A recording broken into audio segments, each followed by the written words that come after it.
श्री शिवाय नमस्तुभ्यम। स्वागत है आपका शिव पुराण शिरुद्ध संहिता द्वितीय खंड 24वें अध्याय में। शिव की आज्ञा से सती द्वारा श्री राम की परीक्षा। नारद जी बोले, हे ब्राह्मण, हे महाप्राज्य, हे दयानिधि, आपने मुझे भगवान शंकर तथा देवी सती के मंगलकारी चरित्र के बारे में बताया। हे प्रभु, मैं महादेव जी का सप्तनिक यश वर्णन सुनना चाहता हूँ। कृपया अब मुझे आप ये बताइए कि तत्पश्चात शिवजी व सती ने क्या किया।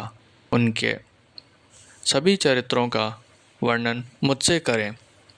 ब्रह्मा जी ने कहा, मुने, एक बार की बात है कि सती जी को अपने पति का वियोग प्राप्त हुआ। यह वियोग भी उनकी लीला का ही रूप था, क्योंकि इनका परस्पर वियोग तो हो ही नहीं सकता। ये वाणी और अर्थ के समान है। ये शक्ति और शक्तिमान है तथा चित्र स्वरूप है। सती और शिव तो ईश्वर हैं।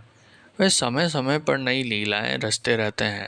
सूत जी कहते हैं, महर्षियों, ब्रह्मा जी की बात सुनकर नारद जी ने ब्रह्मा जी से देवी सती और भगवान शिव के बारे में पूछा कि भगवान शिव ने अपनी पत्नी सती का त्याग क्यों किया। ऐसा इसलिए हुआ कि स्वयंवर देने के बाद भी उन्होंने देवी सती को छोड़ दिया। प्रजापति दक्ष ने अपने यज्ञ के आयोजन में भगवान शिव को निमंत्रण क्यों नहीं दिया और यज्ञ स्थल पर भगवान शंकर का अनादर क्यों किया।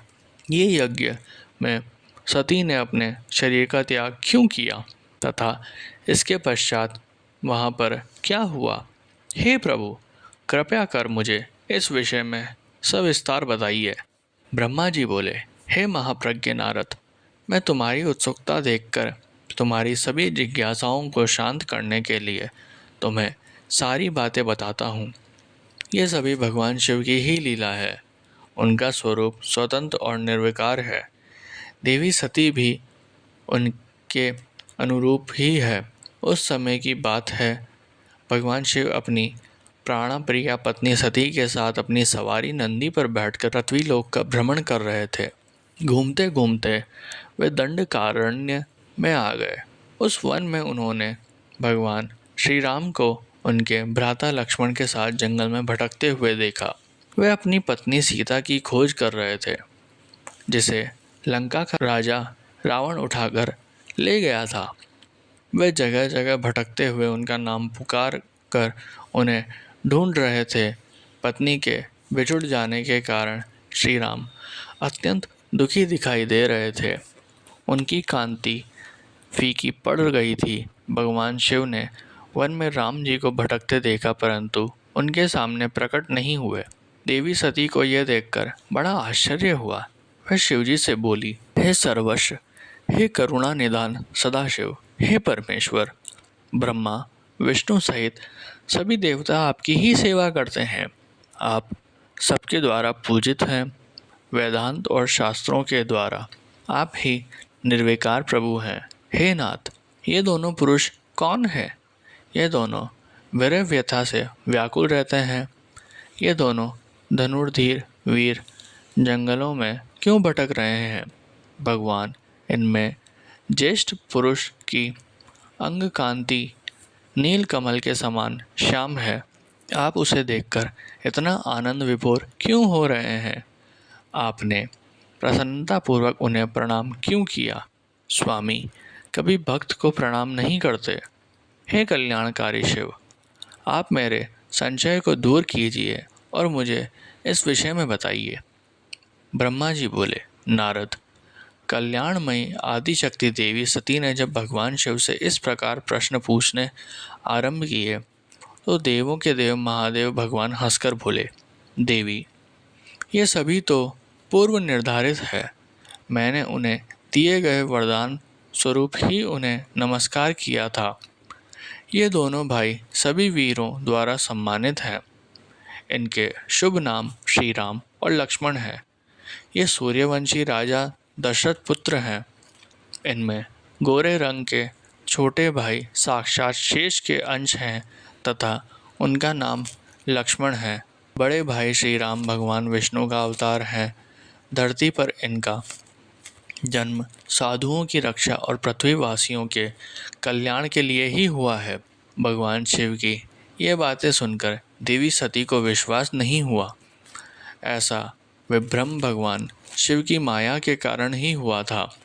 जब भगवान शिव को यह ज्ञात हुआ कि देवी सती को उनकी बातों पर विश्वास नहीं हुआ है, तो वे अपनी पत्नी दक्ष कन्या सती से बोले, देवी, यदि तुम्हें मेरी बातों पर विश्वास नहीं है तो तुम स्वयं श्री राम की परीक्षा ले लो। देवी, जब तक तुम इस बात से आश्वस्त ना हो जाओ कि वे दोनों पुरुष ही राम और लक्ष्मण हैं और तुम्हारा मोह न नष्ट हो जाए, तब तक मैं यहीं बरगद के नीचे खड़ा हूँ।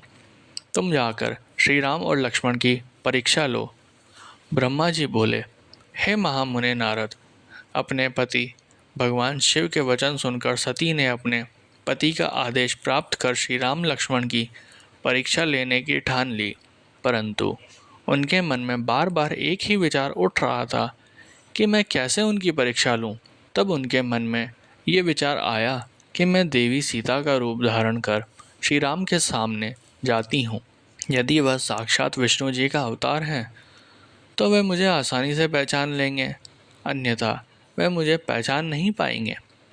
ऐसा विचार कर उन्होंने सीता का वेश धारण कर लिया और राम जी के समक्ष चली गई।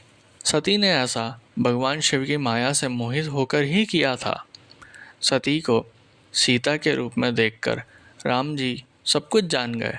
वे हंसते हुए बोले, देवी सती को प्रणाम करके बोले, हे देवी सती, आपको मैं नमस्कार करता हूँ। हे देवी, आप तो यहाँ हैं, परंतु त्रिलोकीनाथ भगवान शिव कहीं भी दिखाई नहीं दे रहे। बताइए देवी, आप इस निर्जन वन में अकेली क्या कर रही हैं और आपने अपने परम सुंदर और कल्याणकारी रूप को त्याग कर ये नया रूप क्यों धारण किया है। श्री रामचंद्र जी की बातें सुनकर देवी सती आश्चर्यचकित हो गई। तब वे शिवजी की बातों का स्मरण कर तथा सच्चाई को जानकर बहुत शर्मिंदा हुई और मन ही मन अपने पति भगवान शंकर के चरणों का स्मरण करते हुए बोली, हम अपने पति करुणा निदान भगवान शिव तथा अन्य पार्षदों के साथ पृथ्वी का भ्रमण करते हुए इस वन में आ गए थे। यहाँ आपको लक्ष्मण जी के साथ सीता की खोज में भटकते हुए देखकर भगवान शिव ने आपको प्रणाम किया और वहीं बरगद के पीछे खड़े हो गए। आपको वहाँ देख भगवान शिव आनंदित होकर आपकी महिमा का गान करने लगे। वह आपके दर्शनों से आनंद विभोर हो गए। मेरे द्वारा इस विषय में पूछने पर जब उन्होंने मुझे बताया कि आप श्री विष्णु का अवतार हैं, तो मुझे इस पर विश्वास ही नहीं हुआ और मैं स्वयं आपकी परीक्षा लेने यहाँ आ गई। आपके द्वारा मुझे पहचान लेने से मेरा सारा भ्रम दूर हो गया। हे श्री हरि, अब मुझे आप ये बताइए कि आप भगवान शिव के भी वंदनीय कैसे हो गए। मेरे मन में यही एक संशय है।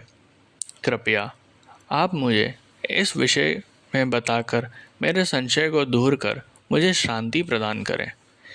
देवी सती के ऐसे वचन सुनकर श्री राम प्रसन्न होते हुए तथा अपने मन में शिवजी का स्मरण करते हुए प्रेम विभोरी हो उठे। वे प्रभु शिव के चरणों का चिंतन करते हुए मन में उनकी महिमा का वर्णन करने लगे।